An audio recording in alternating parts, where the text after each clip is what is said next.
এইখিনিকে সাধুবাদ কৰি দুখাটো ঘৰে কৰে সেই কামনাৰে পৰৰ লগত সংগতি ৰাখি আমি কিছু আলোচনা কৰিবলৈ যত্ন কৰিম। এই গুৰু শাস্ত্ৰ মহাভাগৱতৰ 91 স্কন্ধ চলি আছে। আপোনালোকে জানে যে 7টা দিনত দ্বাদশ স্কন্ধ মহাভাগৱত পৰীক্ষিতক প্ৰদান কৰিছিল মুনিয়ে, আৰু এই মহাভাগৱত প্ৰদান কৰি অন্তত তেওঁ প্ৰশ্ন কৰিব যে ইমান দিনে যিখিনি কৰোঁ এই সমস্ত কথাখিনি তুমি বুজিলা নে নাই? যদি কিবা বুজিবলৈ বাকী আছে তেতিয়াহ'লে আকৌ অৰ্থাৎ আজি এই মহাভাগৱত কৈ ষষ্ঠ দিনৰ অন্তত উপস্থিত হৈছে পৰীক্ষিতেই হওক বা মুনিয়ে হওক। অৰ্থাৎ মহাভাগৱতৰ মহাতত্ত্ব ইতিমধ্যে শেষ। দেহতত্ত্বত যদি বিচাৰ কৰি চোৱা যায়, আমি নিজৰ শৰীৰৰ ভিতৰত জীৱাত্মা নামৰ কিবা এটা যে আছে সেইটোকো আমি সহজতে অনুভৱ নকৰোঁ বিষয়ৰ ভোগত মত্ত হৈ থাকোঁতে। সেই জীৱাত্মাটোক চলাবৰ কাৰণে যে পৰমাত্মা শক্তি এটা যে আমাৰ দেহৰ ভিতৰত আছে তাকো আমাৰ ভাবিবলৈ আমাৰ সময় নাই, বুজিবলৈ সময় নাই। কিন্তু যেতিয়াই যি মুহূৰ্ততে মনে বুজি পাব যে গোটেই বিষয় সংসাৰখন মই ভোগ কৰি কৰি এতিয়া দেখোন জীৱনৰ শেষ অৱস্থাত উপনীত হৈছোঁ, এতিয়া আৰু যেন মোৰ কৰিবলৈ একোৱেই বাকী নাই, এতিয়া মোৰ কৰিবৰ কাৰণে মোৰ সামৰ্থ্যও নাই। তাৰপিছত যদি সেই মনে যদি জীৱাত্মাৰ লগত এক সম্বন্ধ গঢ়ি তোলে, জীৱাত্মা মনাত্মাই যদি নিজৰ পৰিচয়টো বিচাৰিবলৈ যত্ন কৰে যে আমি ক'ৰ পৰা আহিলোঁ, কি কৰিছোঁ, কোনে আমাক চলাই আছে, এই তত্ত্বখিনি যদি বুজি পায় যে পৰমাত্মা মহাশক্তিটো মোৰ দেহৰ ভিতৰত আছে কাৰণে মই মোৰ বুলি ক'বৰ কাৰণে অহংকাৰ কৰিব পাৰিছোঁ, কিন্তু সেই শক্তিটোৱে যদি মোক এৰি থৈ গুচি যায় তেতিয়াহ'লে মই এই দেহটোত থাকি কি কৰিম? তেতিয়া জীৱাত্মাই এই পৰমাত্মাৰ সম্বন্ধ কৰিবৰ কাৰণে প্ৰযত্ন কৰিব। আজি যেন 11 স্কন্ধত মহাভাগৱতত তেনেকৈ এক মহাতত্ত্ব আজি উদ্ধৱে বুজিবৰ কাৰণে যত্ন কৰিছে বা উদ্ধৱে পাবৰ কাৰণে যত্ন কৰিছে। যি মুহূৰ্ততে তেওঁ গম পাই গৈছিল যে মই যদুবংশৰ এজন, আৰু সমস্ত যদুবংশক লৈ কৃষ্ণই যদুবংশৰ ওপৰত ঋষি যি অভিশাপ, সেই অভিশাপৰ পৰা মুক্ত কৰিবৰ কাৰণে প্ৰবাসত যজ্ঞ কৰিবৰ কাৰণে সমস্তখিনি লৈ গৈছে, অথচ মই একো গম পোৱা নাই, অথচ মোক একোৱেই পোৱা নাই। তেতিয়া তেওঁ আত্মজ্ঞানেৰে তেওঁ ধ্যানত যিটো সত্য তেওঁ উপলব্ধি কৰিলে বা বিচাৰি পালে, তেওঁ সৰ্বশৰীৰ হৈ গৈছে। তেওঁ ভাবিব পৰা নাই যে কৃষ্ণই এনেকৈ এক মায়া লীলা কৰি সকলোকে মায়াৰ অন্ধকাৰে ডুবাই তেওঁ যে বেলেগ লীলা কৰিবৰ কাৰণে ভাবি আছে, আৰু এই লীলাটোৰ অন্তত তেওঁ কি কৰিব যে ধৰা ধাম এৰি থৈ তেওঁ গুচি যাব। যি যদুকুলক যজ্ঞ কৰিবৰ কাৰণে উলিয়াই লৈ গৈছে সেইসকলক নিজৰ নিজৰ ভিতৰতে সংঘাত লগাই যুদ্ধ বিগ্ৰহ কৰাই তেওঁলোকক মাৰি পেলাব, সমস্ত যদুবংশক ধ্বংস কৰি তেওঁ গুচি যাব। এই সত্যটো উপলব্ধি কৰাৰ পিছত জীৱনৰ মোহে তেওঁক আগুৰি ধৰিছে, বিষয়ৰ ধাৰণাই তেওঁক আগুৰি ধৰিছে, আৰু তেতিয়া উপলব্ধি কৰিলে যি কৃষ্ণৰ কাৰণে মই আজি ইমান দিনে মই ৰৈ আছোঁ, কৃষ্ণৰ কৃপা পাম বুলি, সেই কৃষ্ণই মোক নোপোৱাকৈ যদি গুচি যায়, কৃষ্ণবিহীন এই সংসাৰত মই কি কৰিম? যেতিয়াই জীৱটোৱে ক'ব যে হে পৰমাত্মা শক্তি, তুমি থকাৰ কাৰণে মই দেহত ভোগ কৰিব পাৰিছোঁ, সুখ কৰিব পাৰিছোঁ, কিন্তু তুমি যদি যাওঁ বুলি সাজু হৈছা তেতিয়াহ'লে মই কাৰ লগত থাকিম? গতিকে সেইকাৰণে তেওঁ কৃষ্ণক অকলে লগ কৰি সুধিছে, কাৰণ তেওঁ যিটো কথা জানিছে বুজিছে এইখিনি কথা জগতে কোনেও বুজি পোৱা নাই।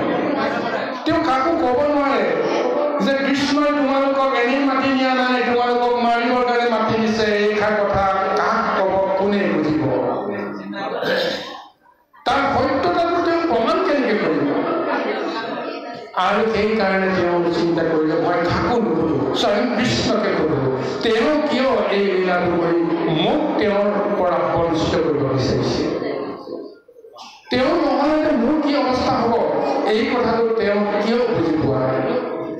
তাৰপিছত গৈ তেওঁলোকৰ মধুৰ মিলন ঘটি কৃষ্ণই উদ্ধৱক সমস্ত জ্ঞান তত্ত্বৰ দৰ্শনো দিছে আৰু তেওঁ পৰা আৰ নোহোৱাকৈ সমস্ত কথা তেওঁ ব্যক্ত কৰিছে। যিহেতু তুমি মোৰ গোপন ৰহস্যটো বুজি পালা, এতিয়া আৰু মই তোমাক কোনো কথা আৰ নকৰোঁ। এইসকলক মাৰিবৰ কাৰণে আনিছোঁ সঁচা, আৰু তোমাক যে লগত অনা নাই তাৰো কাৰণ আছে।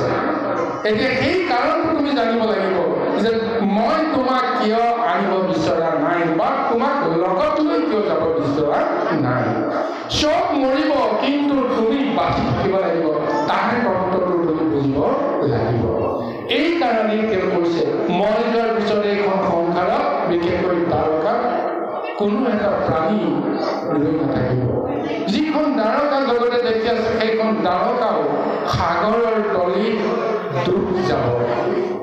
গতিকে যিটো কথা তুমি জানিব পৰা নাই মই কৈছোঁ, এই গোটেইখিনিয়ে হাত ধৰি কৃষ্ণই তেওঁক বহুখিনি জ্ঞান তত্ত্বৰ কথা ক'লে, ভক্তি তত্ত্বৰ কথা ক'লে, আৰু সৰ্বশেষত এটাই খাটাং কৰি দিছে, তুমি আৰু মই ভিন্ন বুলি নাভাবিবা। তুমি মোৰ মহাভকত, কিন্তু তোমাক বিষয়ে আচৰণ কৰি আছে। সেইকাৰণে তোমাৰ অন্তৰৰ পৰা বিষয়ে নাইকিয়া কৰিবৰ কাৰণে মই তোমাক কৃপা কৰিব বিচাৰিছোঁ।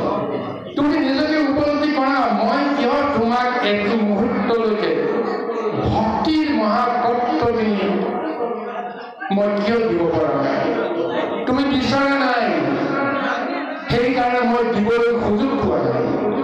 গতিকে সেইকাৰণে মই বিষয়ৰ দ্বন্দ্ব এটা তোমাৰ মনৰ মাজত সোমোৱাই দিছোঁ যে মই নাথাকিলে তুমি জীয়াই থাকিব নোৱাৰিবা, কিন্তু এই তত্ত্বটো মই দিবলৈ গৈছোঁ তোমাক, মই নহ'লেও তুমি জীয়াই থাকিব লাগিব।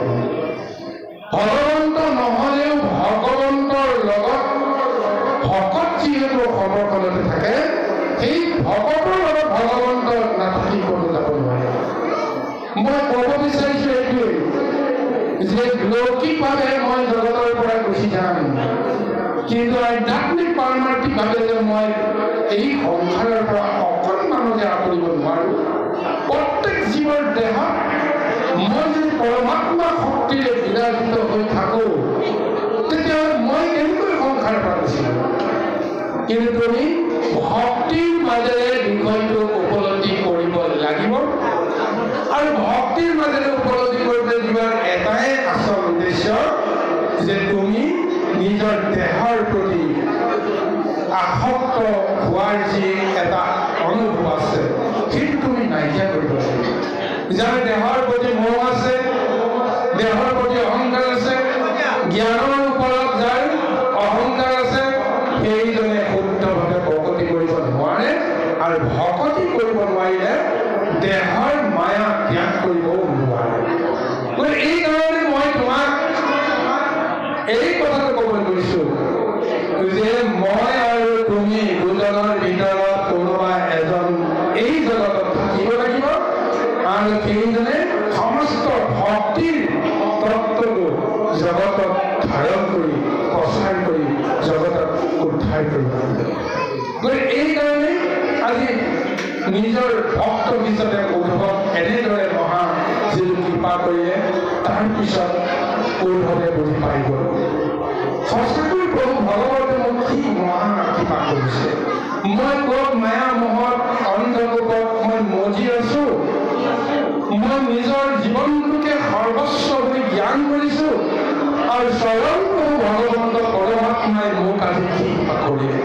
এতিয়া এই পদতে উল্লেখ কৰিছে উদ্ধৱে এতিয়া কৃষ্ণক কেনেকৈ তেওঁ নিবেদন কৰিছে যে কতোকণে উদ্ধৱৰ সংগোপন ভৈল চিত্ত, আঞ্চলে মুচিলা আঁকি মুখ, নিশ্চক বেদন্তে গণে হৃদয় জগত কৰে কৃষ্ণৰ বিয়োগ মাধৱ।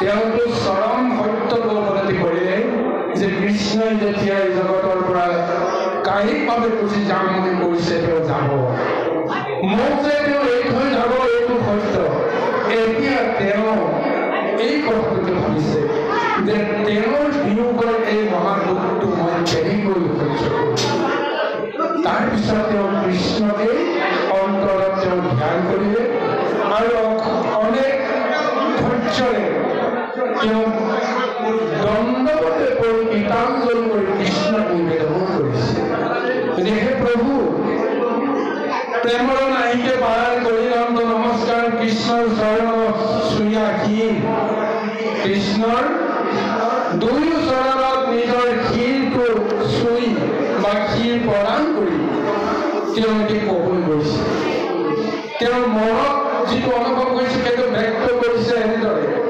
মহাপ্ৰেমে অনুৰাগে বিনা কৃষ্ণ লাগে শুনা প্ৰভু জগত আধাৰ তোমাৰ দেখে উপদেশে গুচিল নিকে কোৱালে যত মোৰ মোহ অহংকাৰ এই সংসাৰৰ প্ৰতি মোৰ যিখিনি মোহ মায়া তোমাৰ উপদেশৰ কাৰণতে সমস্তবিলাক দূৰ হৈ গ'ল এতিয়া আৰু মোৰ বিষয় মোহে আঁতোৰ কৰিব নোৱাৰে বিষয় মোহ মানে কি এই মুহূৰ্ততে তেওঁ নিজেই উপলব্ধি কৰিছে কৃষ্ণৰ কি কৃপা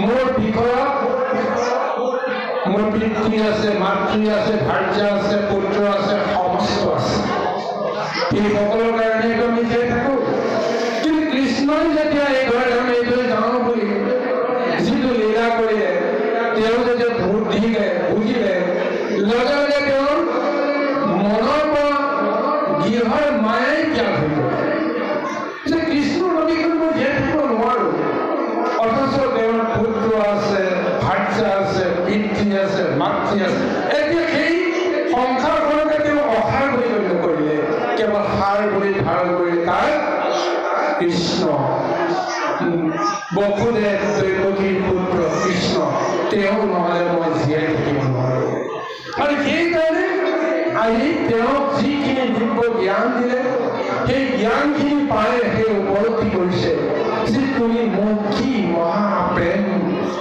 মানে কৃপা কৰিছা তুমি মোক কিমান ভাল পোৱা যিটো বস্তু মই বিচাৰিবৰ কাৰণে কোনোদিন সুযোগ পোৱা নাই তুমি দিওঁ বুলি তুমি সেইখিনি সুযোগ বিচাৰি বিচাৰি আজি তুমি মোক প্ৰদান কৰিলা সেইকাৰণে কৈছে তোমাৰ উপদেশে এতিয়া মোৰ সমস্ত মায়া দূৰ হৈ গ'ল আৰু বুজিছে এইটো সম্ভৱ কিয় হ'ল জানে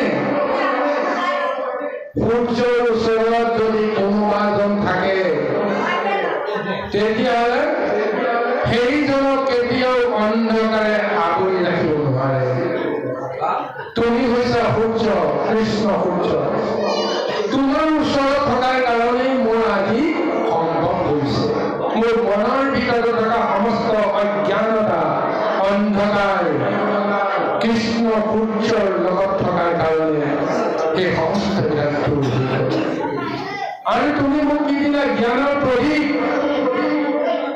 যিটো মহাদিব্য জ্ঞানৰ যিটো চাকি মোৰ হৃদয়ত তুমি জ্বলাই দিলা তাৰ কাৰণে এতিয়া মোৰ বিষয়ৰ সমস্ত অভিলাষ দূৰ হৈ গ'ল কিন্তু হে প্ৰভু মই যে তোমাৰ ভিতৰ ভিত্ত এই ভিত্তক স্বামীয়ে যদি কৃপা নকৰে আমি কোনে কৰিব গতিকে তুমি মোক কৃপা কৰা মই আজিহে জানিলো আজি কি জানিলো আমি কিনো কৃপা মই স্বামী এত মানুহ কৰোণা ভিত্তৰ কাৰণে যে প্ৰভু ভগৱন্তৰ ইমান কৰোণা আছে আজি মই বুজিলো কাৰণ তুমি মোক ভিত্ত বুলি জ্ঞান কৰিলা আৰু মই নিবিচাৰিলেও সমস্ত জ্ঞানৰ ভাণ্ডাৰ সেইখিনি তুমি মোক দিবৰ কাৰণে তুমি কৃপা কৰিছা গতিকে তুমি কিমান কৃপা কিনিব ঐ প্ৰাণবন্ধু হৰি তোমাৰ চৰণ এৰি আৰু কোনে ঘৰিহে আন মই বুজিলো এনেহেন কৰোণাময় ভিত্তৰ সমস্ত মনৰ দুখ আঁতৰাই ভিত্তৰ মনৰ ভিতৰত অজ্ঞানতা দূৰ কৰাই জ্ঞানৰ প্ৰদীপ জ্বলাই দিব্য জ্ঞান দান দি জগতক বুজিবৰ কাৰণে নিজক বুজিবৰ কাৰণে ঈশ্বৰক চিনিবৰ কাৰণে যি মহাশক্তি প্ৰদান কৰিছে এই শক্তি পোৱাৰ পিছত জানো কোনোবাই আনক সেৱা কৰিব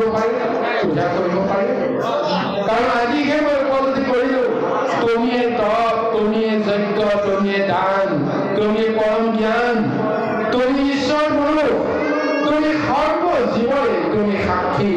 কোন কি কৰিছে কি কৰা নাই সমস্ত কৰ্মৰ একমাত্ৰ সাক্ষী তুমি।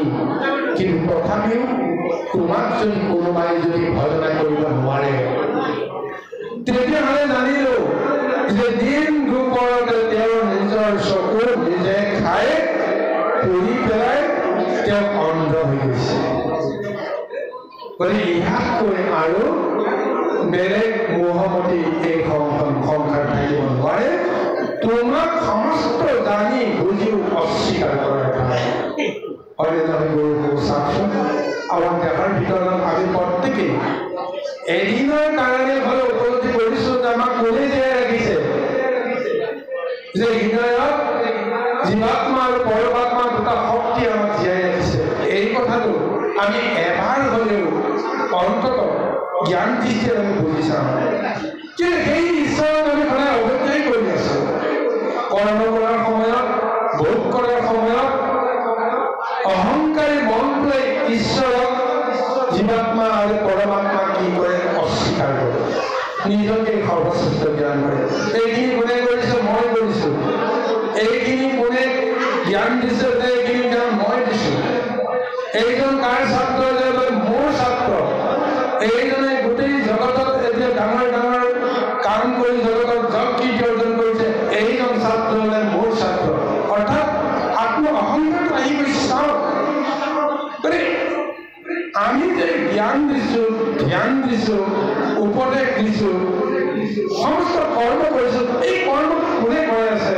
এবাৰতো আমি আত্মবুদ্ধিৰে বুজিবৰ কাৰণে যত্ন কৰাটো দৰকাৰ। আজি মই এই অৱস্থানত আছো, কিহৰ কাৰণে সম্ভৱ হৈছে? কোনে আমাক ইয়ালৈকে লৈ আহিছে? কোনে আমাক এনেদৰে সাপ সংগ কৰিবৰ কাৰণে সুযোগ সুবিধা দিছে? কোনোবাই দিয়া জ্ঞানটো আমি যে বুজিছো, প্ৰকৃততে মই বুজিছো নে আন কোনোবাই বুজি আছে? দেহৰ ভিতৰত থাকি সেই শক্তিটোৱে যদি জ্ঞানটো যদি ধাৰণ কৰিব নোৱাৰে, তেতিয়াহ'লে গৰুৰ আগত টোকাৰি বাই শিং জোকাৰি ঘাঁহ খাই যোনে যি কৈ থাকক, আমাৰ কাণৰ ভিতৰত কেতিয়াও প্ৰৱেশ নকৰিব। কিন্তু কোনোবাজনে তাক যদি হৃদয়তে থাকি খাপ মাৰি ধৰি লগত ৰাখে, লগে লগে বিবেকক, চিত্তক সেইটো জ্ঞানৰ তত্ত্বটো যদি দি দিয়ে, আমাৰ মনত উপলব্ধি হৈ গ'ল, তুমি যিবোৰ কৈছা মই সমস্ত বুজিলো। আগতে নোজা কথাখিনি আজি মই বুজিলো। আজি যেন ওলালেও ইমান দিনে বুজিব নোৱাৰা কথাটো কৃষ্ণই কোৱাৰ লগে লগে আজি তেওঁ বুজিবৰ কাৰণে সমৰ্থ হৈছে। সেইকাৰণে কৃষ্ণৰ মহাতত্বৰ কথা কৈ কৃষ্ণৰ চৰণত পৰি এটা হোমা ভৰি কান্দিবলৈ আৰম্ভ কৰিছে। আহক গুৰু সমস্ত ইয়াৰ পিছৰ পদলৈ আমি আগবাঢ়ো। কৃষ্ণ ও ৰাম নমঃ যোগেশ্বৰ স্বামী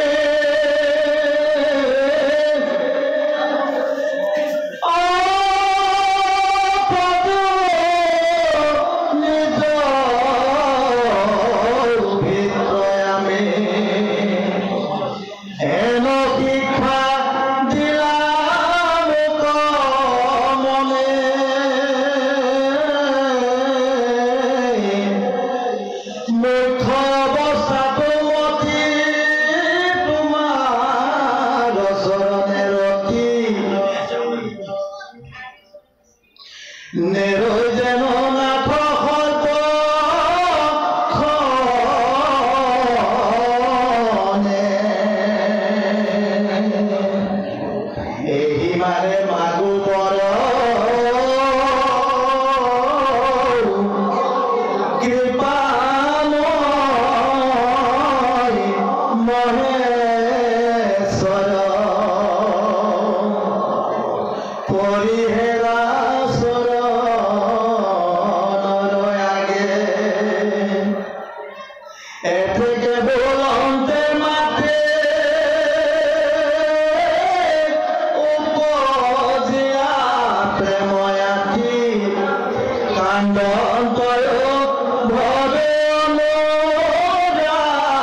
কৃষ্ণ কৈছে, হে প্ৰভু, তুমি যুগৰ ঈশ্বৰ, তুমি যুগৰ স্বামী, আৰু আমি তোমাৰ ভিত্তৰ ভিত্ত।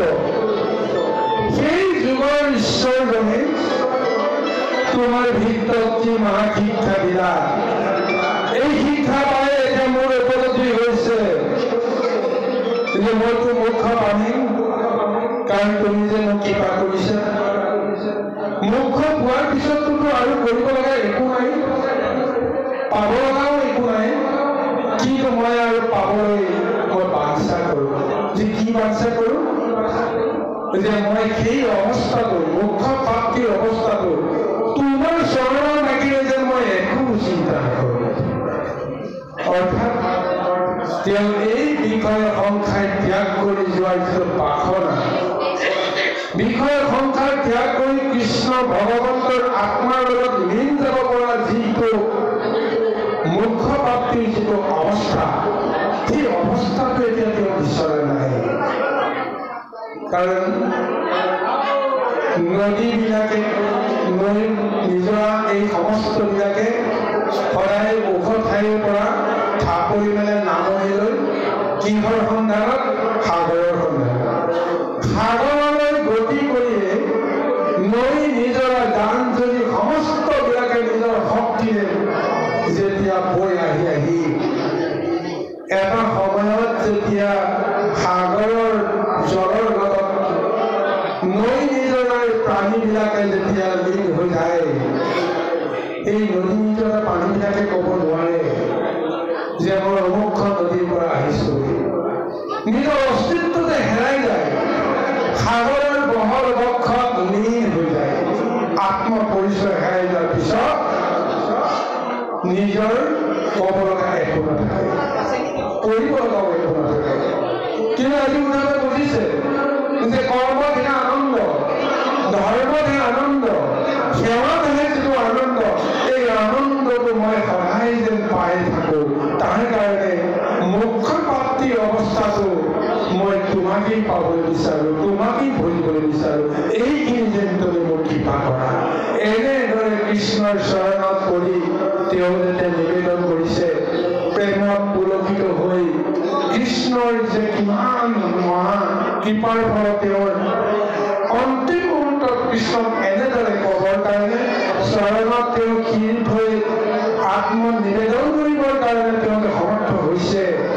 তাৰ কাৰণে তেওঁ এতিয়া প্ৰেম অনুৰাগত ভমা হৈ কান্দিবৰ কাৰণে তেওঁ বাধ্য হৈ পৰিছে। কৃষ্ণ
উদ্ধৱৰ ফালে চাই তেওঁক বুজাবৰ কাৰণে যত্ন কৰিছে যে হে উদ্ধৱ, হে বান্ধৱ, তোমাৰ সমস্ত মনৰ অভিলাষ সিদ্ধি হওক, তুমি মনেৰে যি বাঞ্ছা কৰিছা সমস্ত সাধন হওক।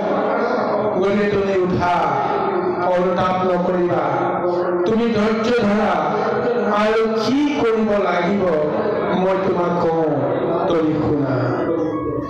মোৰ আজ্ঞা তুমি শিৰোধাৰ্য কৰি এই মুহূৰ্ততে তুমি বদৰিকাশ্ৰমলৈ যোৱাৰ কথা তুমি চিন্তা কৰা, আৰু বদৰিকাশ্ৰমলৈ যাওঁতে তুমি গংগাত স্নান কৰিবা, আৰু বদৰিকাশ্ৰমত গৈও নিতে নিতে তুমি গংগাত স্নান কৰি সদায় মোকেই তুমি স্মৰণ কৰিবা। তেতিয়াই তোমাৰ সৰ্ব বাসনা তোমাৰ সিদ্ধ হৈ যাব। গুৰুসকল, প্ৰভু ভগৱন্তে চাৰিটা যুগত চাৰিখন মহাধাম সৃষ্টি কৰিছে। সত্য যুগত সেই মহাধাম সৃষ্টি কৰিলে বদৰিকাশ্ৰমৰ নামত। ত্ৰেতা যুগত তেওঁ সৃষ্টি কৰিলে ৰামেশ্বৰৰ নামত। দ্বাপৰত সৃষ্টি কৰিলে দ্বাৰকা, আৰু কলি যুগত সৃষ্টি কৰিলে জগন্নাথ। এয়া হৈছে প্ৰভু ভগৱন্তৰ চাৰি ধাম। পাৰমাৰ্থিক দৃষ্টিত চাৰি ধামত প্ৰভু ভগৱন্তে সত্যত এটা দ্বাপৰ বুলি কোনো কথা নাই। সেই সমস্ত চাৰি ধামত তেওঁ সম্পৰ্কতে তেওঁ লীলা কৰি আছে। চাৰিটা সময়ত, দিনতো চাৰিটা যুগ বুলি যদি ধৰা যায়, এই সময়তে তেওঁ চাৰিটা ধামত চাৰিটা কৰ্মত তেওঁ বিচৰণ কৰে। বদৰিকাশ্ৰমত তেওঁ স্নান কৰে, ৰামেশ্বৰমত তেওঁ শয়ন কৰে, দ্বাৰকাত তেওঁ ৰমণ কৰে অৰ্থাৎ কৰ্ম কৰে, আৰু জগন্নাথত তেওঁ ভোজন কৰে। ঠিক এনেদৰে এই চাৰিটা ধাম তেওঁ যেন এখন গৃহভূমি, গৃহৰ চোতালৰ চাৰিওফালে চাৰিটা দিশত চাৰিটা গৃহ, চাৰিটা গৃহত কোনটো কৰ্মৰ কাৰণে কেতিয়া কি কৰিব লাগে যেনেকুৱা বিধান, ঠিক তেনেকৈ পাৰমাৰ্থিকভাৱে প্ৰভু ভগৱন্তে ঠিক তেনেকৈ চাৰিটা ধামত থাকে। আৰু লৌকিকভাৱে এই চাৰিটা ধামৰ তত্ত্বটো এনেকৈ কৈছে যে সত্য যুগত যিটো বদৰিকাশ্ৰম নিৰ্মাণ কৰিলে, বদৰিকাশ্ৰমৰ জৰিয়তে সংসাৰৰ মায়াৰ পৰা মুক্ত প্ৰাণীসকলৰ সেই স্থানত বসবাস হয়। আৰু যদিহে তেওঁৰ মায়াৰ কিবা এটা বাঞ্ছা থাকে, তেতিয়াহ'লে দ্বাৰকা, ৰামেশ্বৰম আৰু জগন্নাথৰ লগত সম্বন্ধ থাকে। বিষয়ৰ সংসাৰৰ পৰা যেতিয়া তেওঁ মুক্ত হ'ব, সেইসকলৰ শেষ আশ্ৰয় হৈছে বদৰিকাশ্ৰম। আজি নামত কৈছে তোমাৰ যিহেতু সংসাৰৰ মায়া ইতিমধ্যে শেষ হৈ গ'ল, গতিকে তুমি এতিয়া যদি যাব লাগে বদৰিকাশ্ৰমৰ বাহিৰে আৰু অন্য ঠাই নাই, তাতেই তুমি মোক আৰাধনা কৰিবা। কিন্তু তাত থাকিও যিটো কৰ্ম কৰিব লাগিব, সেই কৰ্ম যিমানেই বিষয়ৰ লগত যুক্ত হৈ নাথাকক কিয়, কিন্তু তেওঁ সেই কৰ্মৰ জৰিয়তে বিষয়ৰ পৰা তেওঁ মুক্ত হৈহে কৰ্ম কৰে, বা বিষয়ৰ লগত তেওঁ কোনো সম্বন্ধ নাথাকে। আজি উদাহৰণ তেনেকৈ কৈ আছে যে তুমিতো চাৰিটা যুগে অমৰ হ'ব লাগিব। যুগ যুগলৈকে তোমাৰ যিটো ভক্তিৰ মহিমা, ভকতৰ যিটো শক্তিৰ মহিমা তুমি ধাৰণ কৰি থাকিব লাগিব, গতিকে তোমাৰ মৃত্যু হ'ব নোৱাৰে। চাওকচোন পাৰমাৰ্থিকভাৱে কি এক মহাতত্ব দিছে চাওক। দ্বাপৰত স্বয়ং প্ৰভু ভগৱন্তে নিজে মনুষ্য অৱতাৰ ধাৰণ কৰিছে, জন্ম আৰু মৃত্যুৰ লগত তেওঁ সম্বন্ধ কৰিব বিচাৰিছে। কিন্তু তেওঁৰ যিকেইজন একান্ত ভকত বুলি যাক তেওঁ পৰিচয় দিছে, সেইসকলে কৈছে তোমালোকে মৰিব নোৱাৰা, জন্ম হ'ব পাৰা কিন্তু মৰিব নোৱাৰা। সমস্ত জনৰ মৃত্যু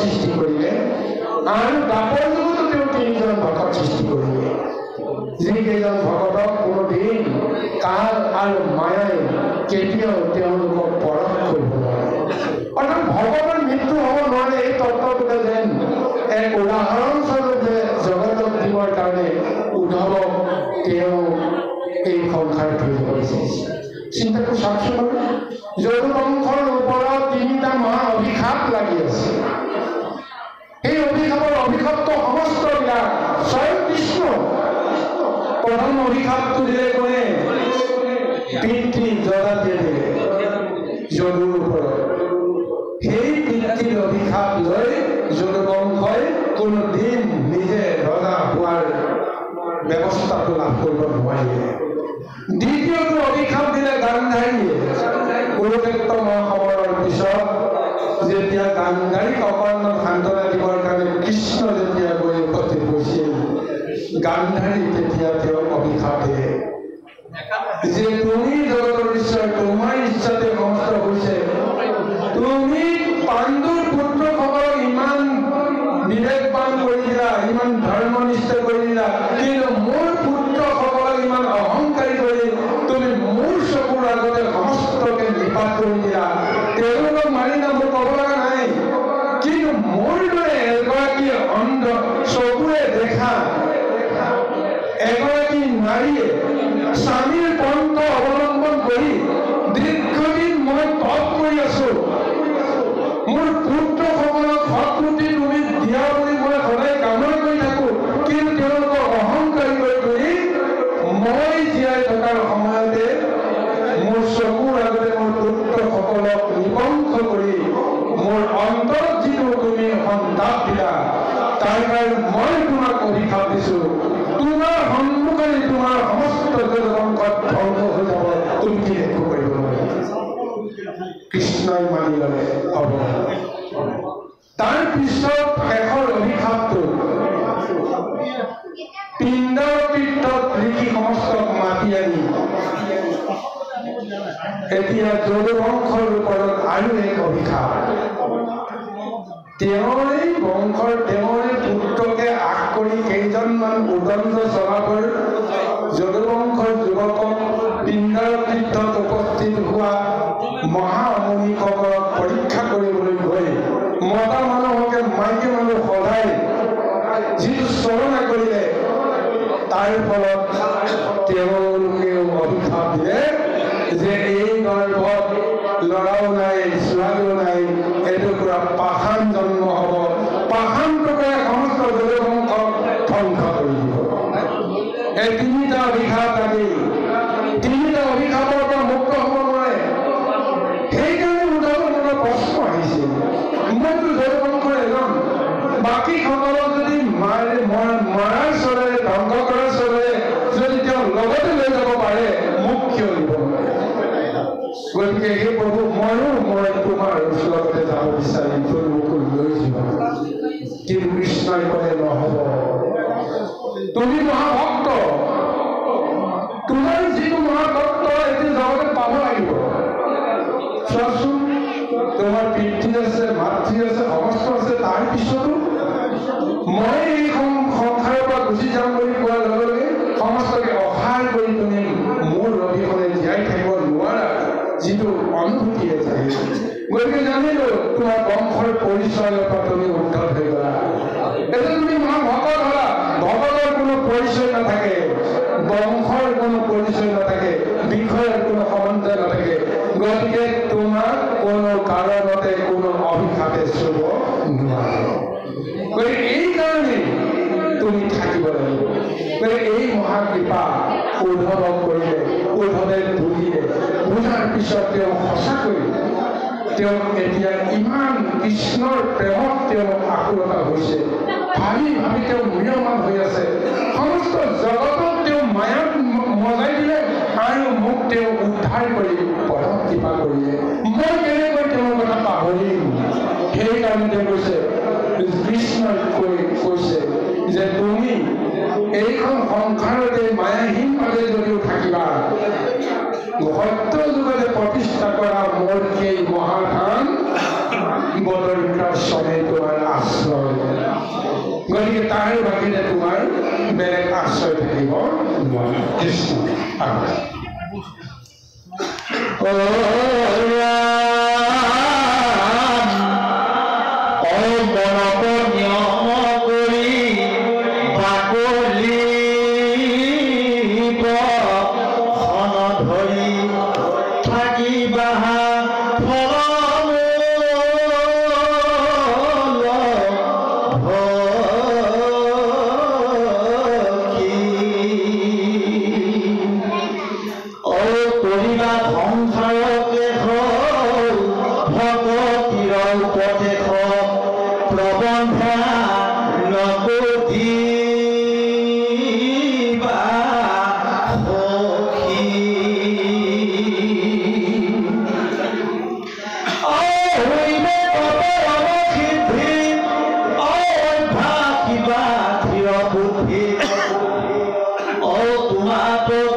মহা ভকতৰ মহা খাদ্যটো হৈছে আহাৰ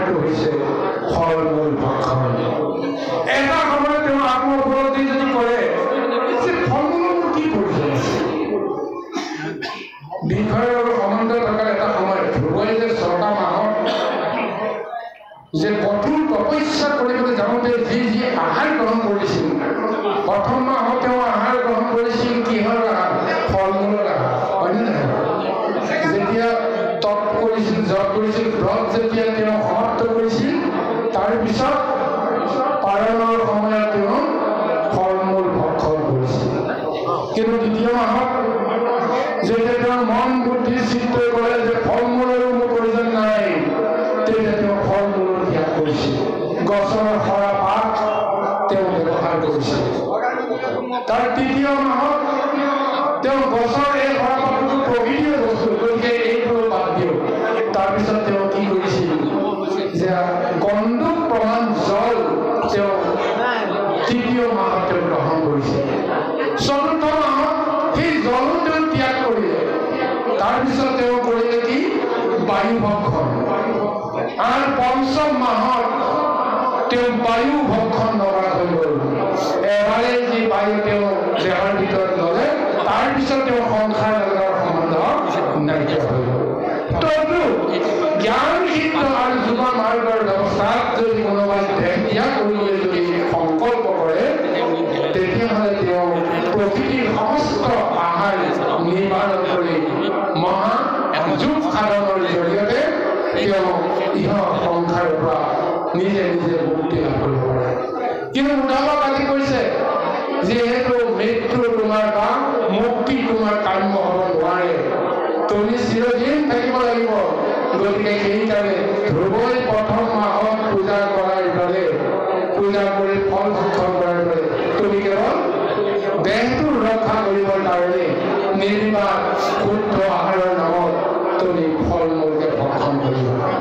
তাৰপিছত কৈছে এনেদৰে কৰিলে তুমি সমস্ত সংসাৰৰ ক্লেশৰ পৰা তুমি মুক্ত হ'বা, আৰু তোমাৰ অন্তৰত জাগৰণ হোৱা যিটো মহাজ্ঞান আৰু ভক্তিৰ শক্তি, সেই শক্তিয়ে সমস্ত জগতক তুমি উপদেশ দিবা। তেতিয়া তোমাৰ পৰম সিদ্ধি হ'ব আৰু জগতৰ পৰম কল্যাণ সাধন হ'ব। এয়াই কৈছে মোৰ আজ্ঞা।